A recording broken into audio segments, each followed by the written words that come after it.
berdiri, seorang menjadi umat. Om Swastiastu. Om Swastiastu, selamat pagi. Pagi. Gimana kabarnya hari ini? Baik. Oke, udah pada sarapan? Sudah. Semangat gak hari ini? Semangat. Jangan pegang ya biasa. Oke, siapa hari ini yang sudah berangkat? Tidak ada. Oke, berarti semua berangkat ya. Terus sebelumnya mau yang ditanyakan dulu? Tidak ada. Berarti kita langsung mulai ke pembelajarannya ya.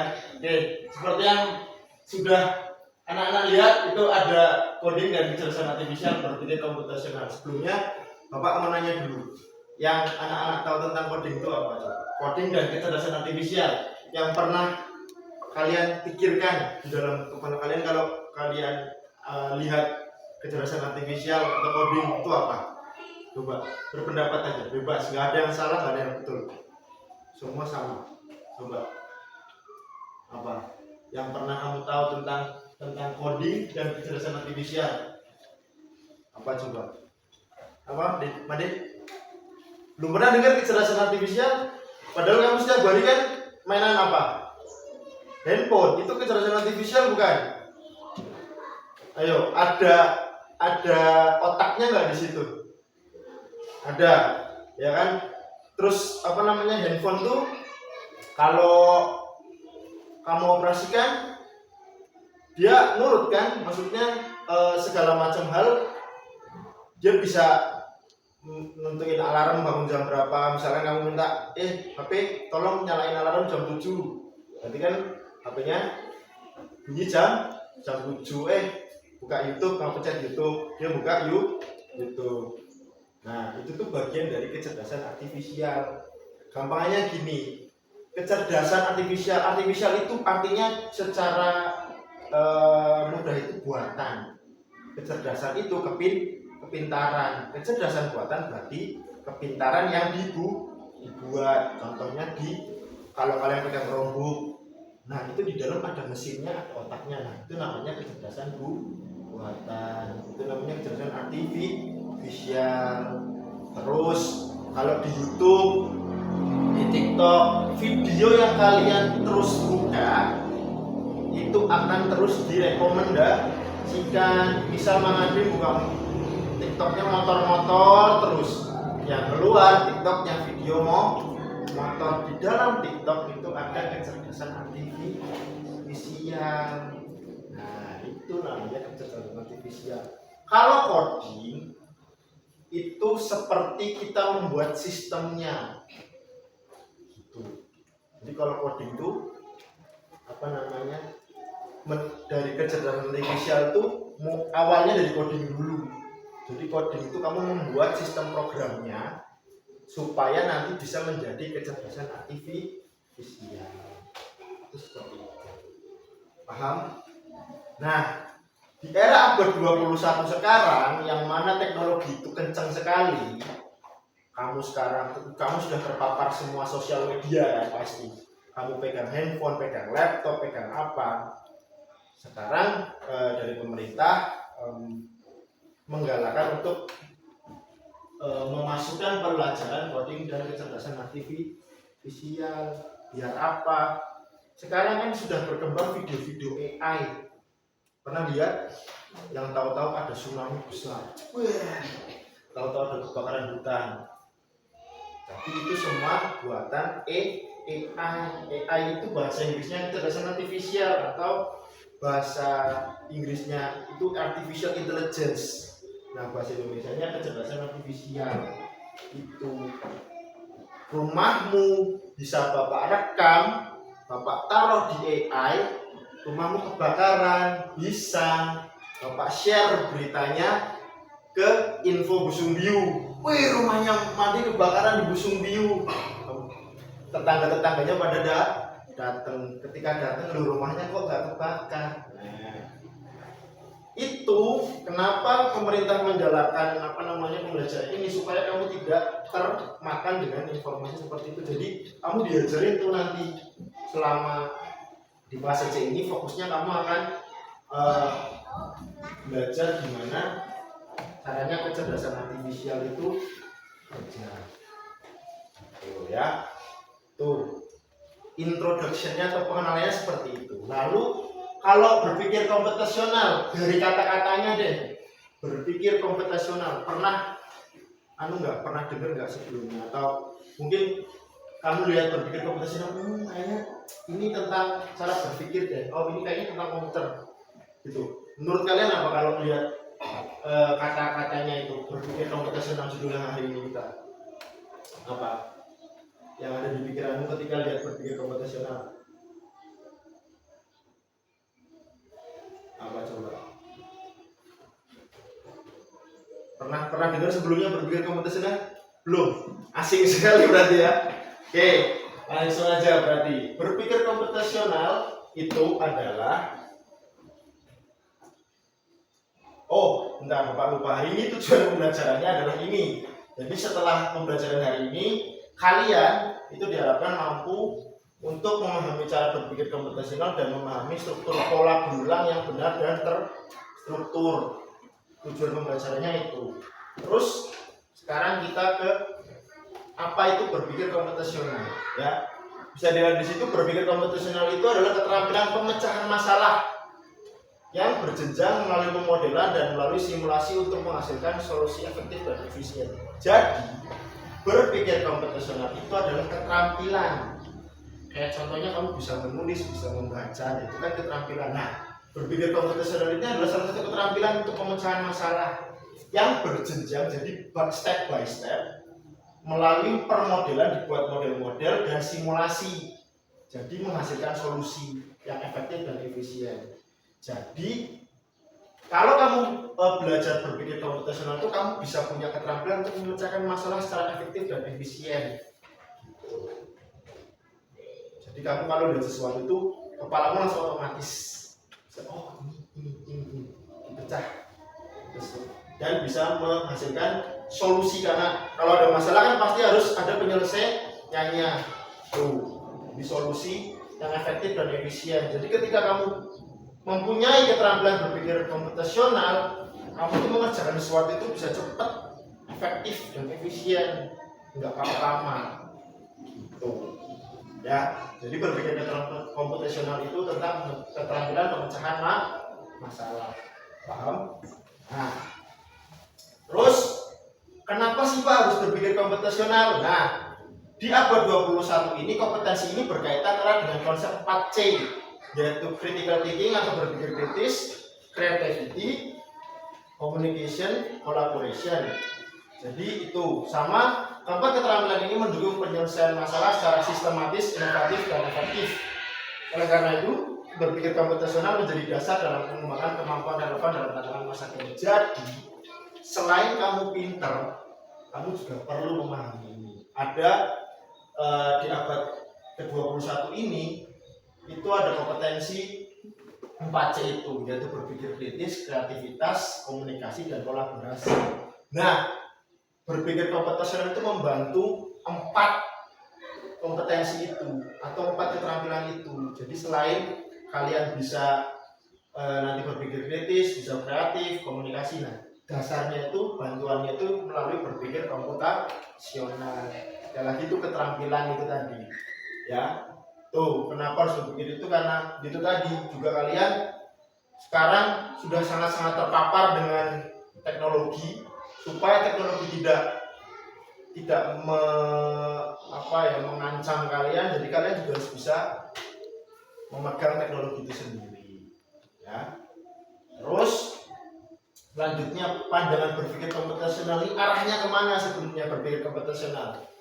Dalam menerapkan berpikir komputasional, seseorang tidak hanya mengikuti prosedur, tetapi juga menganalisis dan mengevaluasi masalah serta solusi yang secara lebih mendalam. Juga membangun cara berpikir sehingga membantu seseorang dapat menyelesaikan suatu masalah dengan logis dan efektif. Jadi intinya, sekali lagi, berpikir komputasional itu arahnya nggak cuma menyelesaikan masalah sesuai dengan prosedur. Misalkan menyalakan motor harus punya kuncinya dulu, dicolokin ke kunci, di on kan, baru di starter, gitu kan? Nggak cuma itu, tapi bagaimana bisa menganalisis, tiap step-stepnya ini harus dilihat, dievaluasi, dianalisis itu. Serta membangun cara berpikir tadi, jadi pikiranmu tuh berkembang nggak cuman itu aja, nggak cuman ikutin oh ya ini, tapi kamu bisa berpikir lebih jauh gitu. Dan tentu saja menyelesaikan masalah dengan logis dan efektif, itu arahnya berpikir komputasional. Terus penting nggak sih Pak berpikir komputasional? Untuk sekarang penting banget. Kenapa? Karena yang pertama membantu menyelesaikan masalah dengan lebih mudah, karena kamu menganalisis semua masalah itu, jadi kamu pecah satu-satu, kamu selesaikan satu-satu, kamu korek habis gitu kan. Lalu yang kedua membuat keputusan lebih baik, karena kamu mengambilnya tadi kamu habiskan satu-satu, jadi kamu bisa benar-benar nggak kelewat masalah-masalahnya gitu. Terus mengajarkan cara berpikir kreatif dan terstruktur. Selanjutnya membantu menghemat waktu dan lebih efisien. Selanjutnya membantu beradaptasi dengan teknologi. Oh ya, Bapak lupa satu hal. Ini itu adalah salah satu basis pikiran yang kamu akan pegang untuk memahami cara berpikir coding. Coding itu kan membuat program. Nanti di fase DEF kamu akan lebih pegang praktikal teknologinya. Untuk sekarang kamu diajari mikirnya dulu. Jadi kalau mau bikin program itu mikirnya harus seperti ini gitu. Nah, berpikir komputasional ini salah satu basis atau bagian dari pembelajaran coding. Kalau di SD kamu hanya diajarkan cara mikirnya aja. Nanti ketika cara pemikirannya itu kamu sudah jago, baru kamu nanti diarahkan untuk pegang alat yang lebih complicated atau lebih rumit. Sekarang kamu simpan dulu, bangun dulu itu keterampilan berpikirnya, itu keterampilan memecahkan masalahnya gitu. Terus nah, di berpikir komputasional itu ada 4 prinsip atau 4 hal yang harus kamu pegang. Ini sebenarnya kalian pasti sudah familiar, Bapak yakin.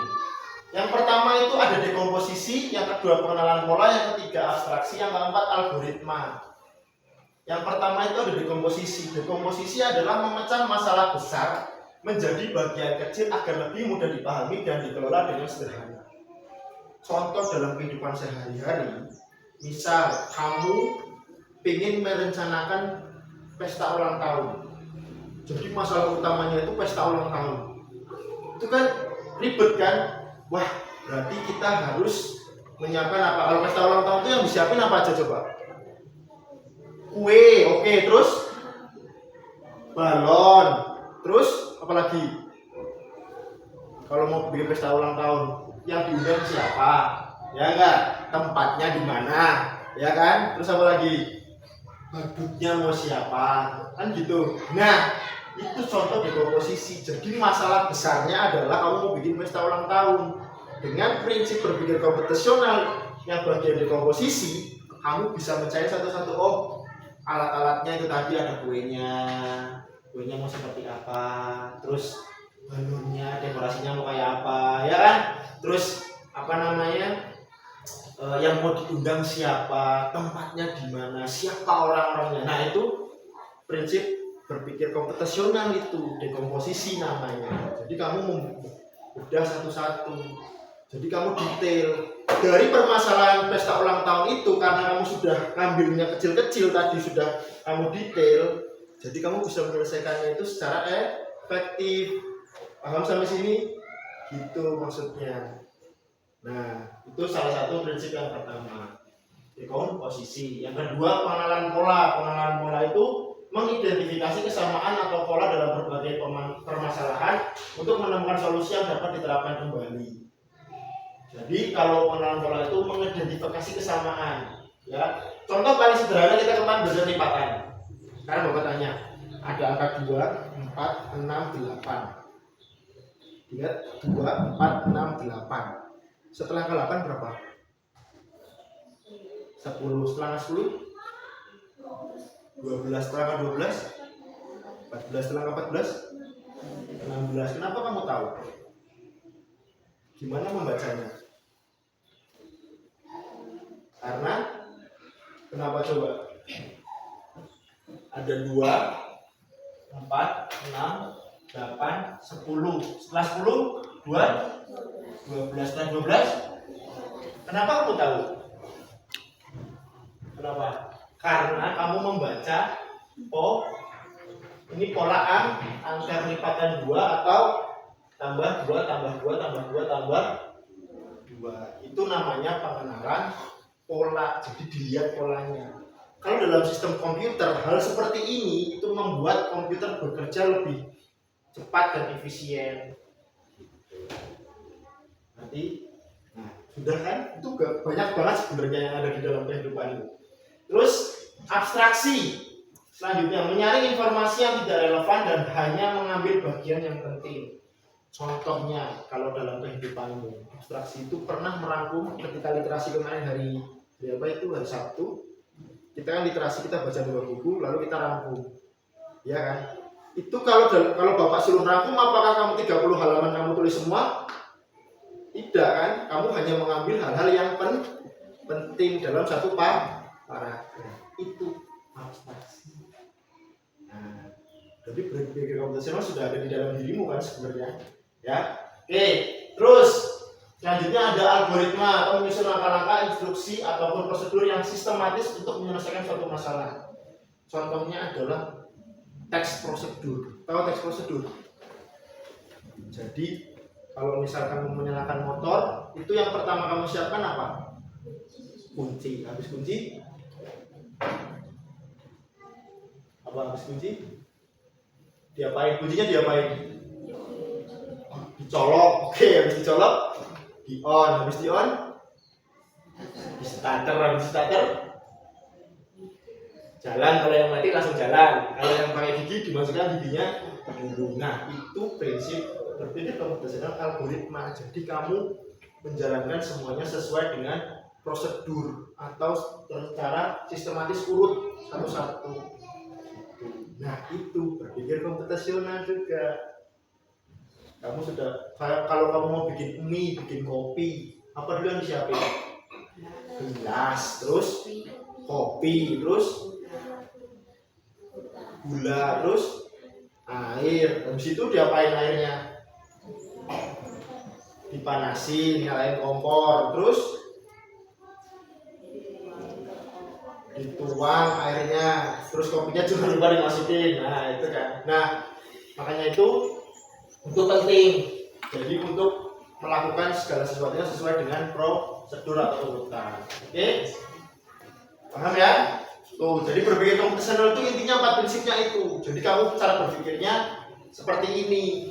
Nah, kalau kamu sudah melaksanakan berarti kamu sudah menerapkan berpikir komputasional. Paham sampai sini? Ada pertanyaan? Enggak. Oke.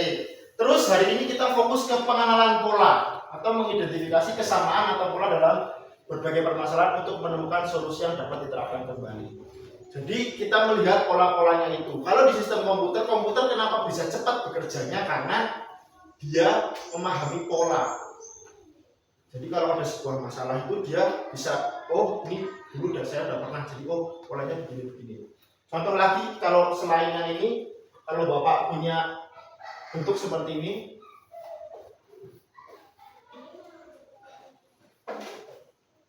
nah, ada segitiga, lingkaran di sini apa? Segitiga. Oke, setelah segitiga, lingkaran. Setelah itu segitiga. Di situ lingkaran. Oke, Bapak ganti lagi. Ada kotak, lingkaran, kotak. Di sini apa berarti? Kotak, lingkaran, kotak, kotak, lingkaran, kotak. Di sini kotak. Terus lingkaran, kotak. Itu pengenalan pola. Jadi mengidentifikasi pola-pola yang terbentuk. Nah, ngerti? Nah, itu hari ini kita fokus ke situ. Sampai sini ada pertanyaan? Enggak? Oke, itu ya. Nah, sekarang untuk menambah pemahaman, Bapak punya permainan. Permainannya adalah code breaker atau membuka kode. Nah, di sini tuh sudah Bapak sediakan pola-pola. Jadi satu huruf itu merepresentasikan, satu gambar merepresentasikan satu huruf. Jadi A sudah ada gambarnya, B sudah ada gambarnya, C sudah ada gambarnya, begitu pun seterusnya sampai huruf Z. Tugasmu adalah melihat pola ini dan coba, kebalik salah ternyata ini yang dicoba ini, sorry. Nah, tugasmu adalah mencoba menemukan kata yang tersembunyi di sini dengan melihat pola-pola yang ada di atas. Kami buka kodenya. Jadi misal kalau ada gambar penghapus, ada gambar krayon, ada gambar penghapus, ada gambar jangka, ada gambar spidol, ada gambar bangunan sekolah. Itu berarti apa nih? Kata-katanya apa? Ada, berarti kan ada B, ada O, ada L, ada A. Jadi katanya bola. Paham? Bisa ngerjakan? Oke, sekarang coba dikerjakan.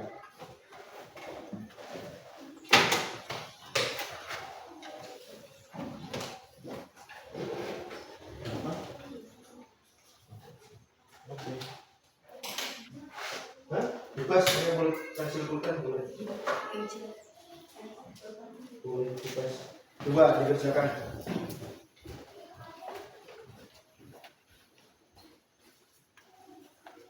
Coba temukan kodenya di situ apa aja. Jadi kata apa? Oke, mantap. Ini kamu lihat gambarnya dulu ini berapa tuh. Jadi huruf apa?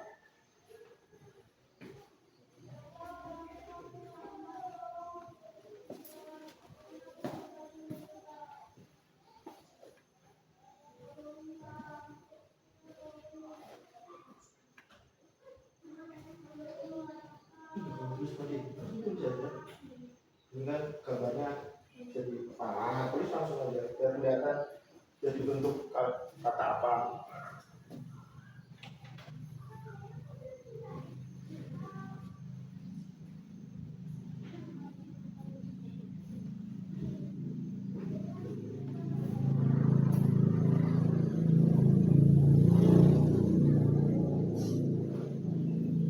Asik.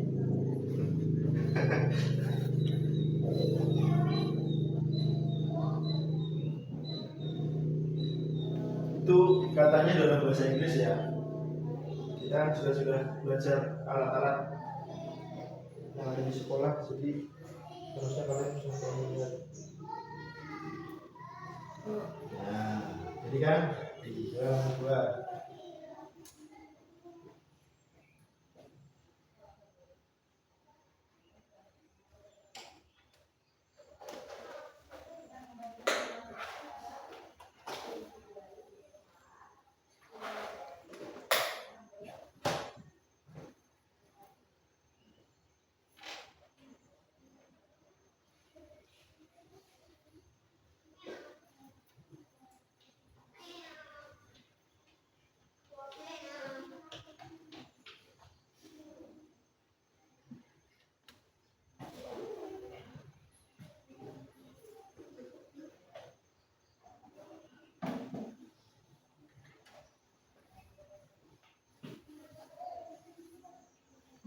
Mau tengok. Kita lagi.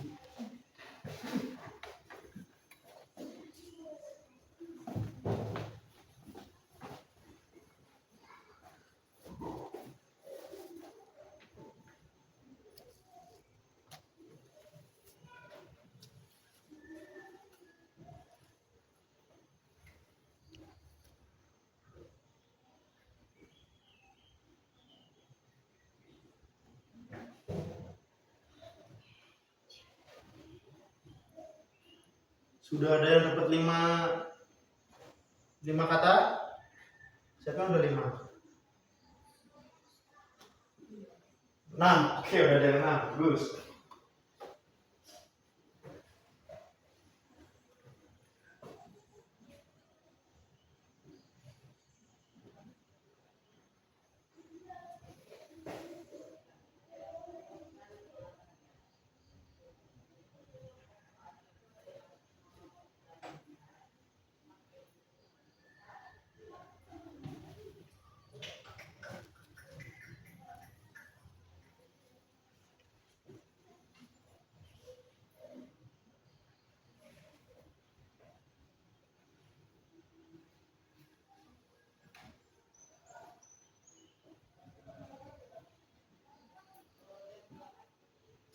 Oke.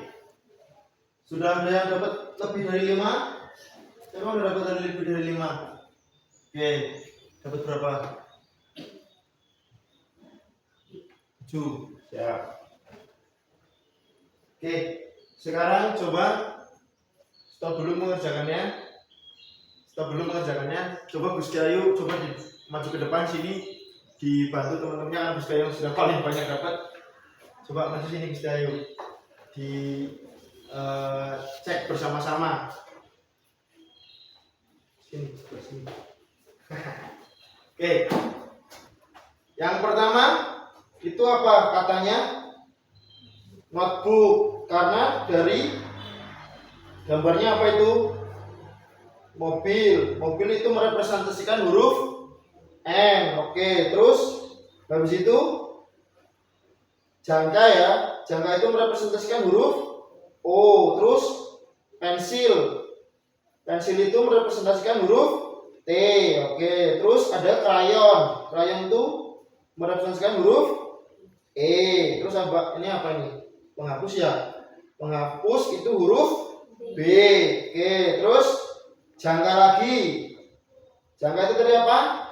O. Terus jangka lagi, O nya 2 kali. Terus habis itu K, ada palet itu ya untuk melukis. Notebook, semuanya betul jawabannya notebook?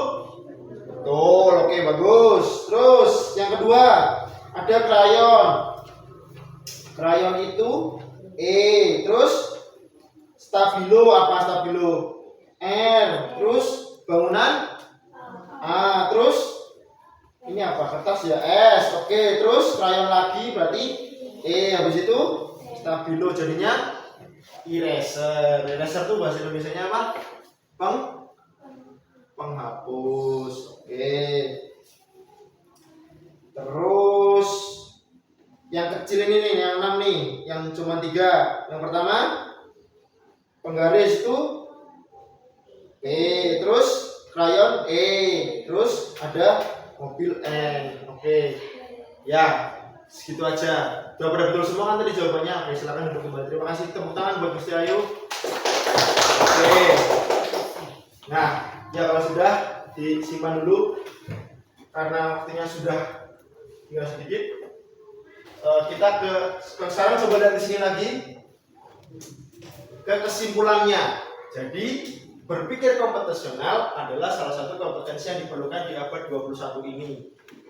Dan seperti tadi Bapak bilang, karena kalian sudah terpapar dengan informasi cukup banyak tentang